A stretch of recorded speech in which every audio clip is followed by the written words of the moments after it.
Thank you. Thank you, Mr. President. Bonjour tout le monde. Buenos dias. Good morning. Good morgen. Welcome to Canada. This is a very special moment in my professional journey, and it's not just professional, it's deeply personal. Just a few kilometers from here, in East Vancouver, as a 5-year-old boy, I first kicked a football at a club called Grandview Legion. I grew up surrounded by the game here, on local parks, on pitches, in clubhouses, and in the streets, where football meant identity, belonging, and pride. My teammates back then came from across North and Central America, the Caribbean, Europe, Asia, South America, Oceania, and Africa. Yes, all 6 of our FIFA confederations. Different languages, different cultures, but one game. Those are not distant memories. It is part of me, part of my life's journey. They shaped how I see our sport, not just as something we play or watch, but as something that connects people across cultures, across generations, and across borders. That is why this moment here in my beloved city of Vancouver means so much. That is why this moment, this summer, we will welcome the world here to Vancouver and across Canada, Mexico, and the United States. A proud moment for Concacaf, a confederation united for the love of our game. And none of what this summer represents has happened in isolation.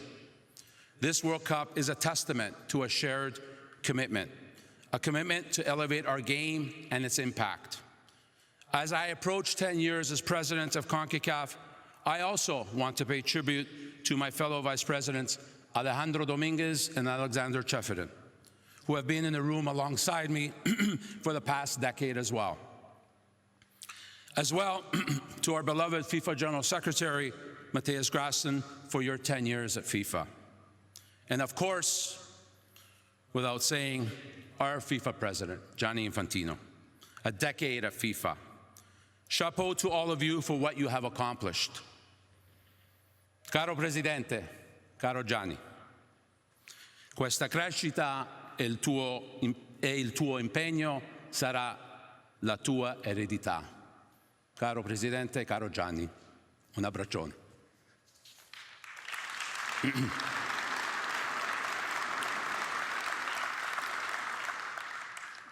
When I look around this room, I see a family that includes so many legends of our game, all of whom have dedicated their lives to our sport.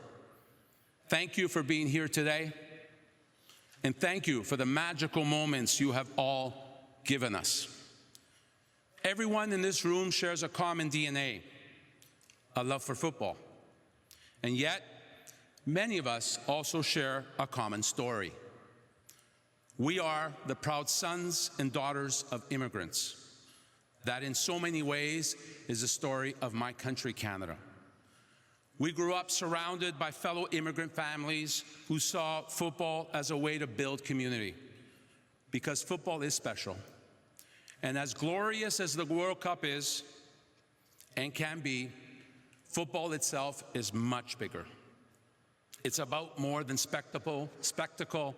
It's about impact. We are at our strongest when we remember what binds us. Right now, outside these walls, the world feels a little less stable. In many places, cooperation is weakening, trust is disappearing, and the rules that tie us together are being tested, if not ignored. Which is exactly why what we do here as members of the FIFA family matters so much. So let me be clear.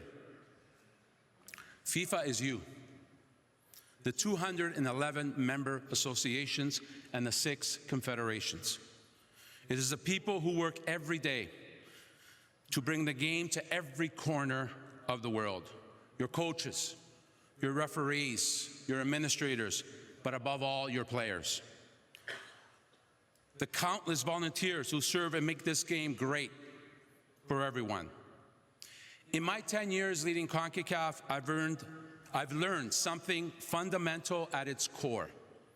When leadership serves the sport, not itself, the impossible becomes possible. A decade ago, Concacaf faced serious challenges. We were bankrupt, morally, financially, and especially in terms of football. Rebuilding required transparency, accountability, and people who believed football mattered more than preserving the status quo. Because let me be frank, leadership is not about power. Leadership is about service. It's about making decisions for the many, not the few. And when leaders choose service, they can transform not just organizations, but the sport itself. Because at football, la pelota transcends everything. It has no gender. It speaks no language. It knows no religion. It is something sacred and unifying. It connects 22 players on the pitch, thousands in the stadium, and all of us here today. Now, we stand at a moment that comes but once in a generation. In just over 40 days, the World Cup arrives in North America. Canada, Mexico, and the United States will proudly host. For the first time, 48 nations will compete for that beautiful trophy. For Canada, this is a first, a historic moment for a country that has been building towards this for decades. Para México, el honor de ser anfitrión por tercera vez. For Mexico, it'll be the honor to be the and for the United States, third time the world stage returns to its shores after more than 3 decades. I'm proud, too, that 3 of our CONCACAF member associations would join our hosts.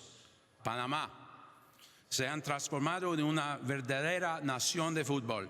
Yes. El mundo ahora será testigo de su progreso. The world will see this progress. The smallest nation to ever qualify for a World Cup, Curaçao. Big heart, big passion, big spirit. And make no mistake, they are coming to compete. Et Haiti. Votre incroyable histoire est une histoire de persévérance et d'inspiration. Vous n'avez pas pu jouer à domicile depuis 5 ans maintenant. Mais désormais, vous allez jouer sur la scène mondiale. Voilà ce que le football peut accomplir. I want to congratulate all of you for your achievements, but as I do to every qualifying nation. This is what is possible when we prioritize service over power. But the World Cup is not the final destination. It is a responsibility and an opportunity. We need to think far beyond this summer. We must strengthen our football ecosystems in every member association, invest in governance, better facilities, better coaching, and better opportunities for young players. Because behind every ambition, there is a face. A young girl in Beijing right now, dreaming of playing at the highest level. A young boy playing in the streets of Lagos, longing to be coached. A teenager in Auckland who will see his country on the world stage a few blocks from here at Vancouver Stadium this summer and think, that will be me someday. That's what this summer is really all about. That is the legacy we must create and continue to foster. So as we gather here, I want to say this very clearly. We know what can happen when leadership serves football. The potential of global football has never been greater, but potential counts for nothing without the right foundations. So whatever comes next, whatever role any of you go on to play in the future, that challenge does not change. The next chapter of football must be written by all of us, not handed down from the top, but built from the ground up. By every association, by every community that ever gave a child a ball and told them, you belong. Through all of us, remembering that we don't lead above football. We lead within it, for it, and above all, in the service to it. So let's welcome the world this summer. Let's celebrate every goal, every victory, every moment that reminds us why we gave our lives for this game. But above all, let us remain focused, united and committing to putting football first. Thank you for your leadership. Thank you for your service. Enjoy the 76th Congress in beautiful Vancouver. Thank you.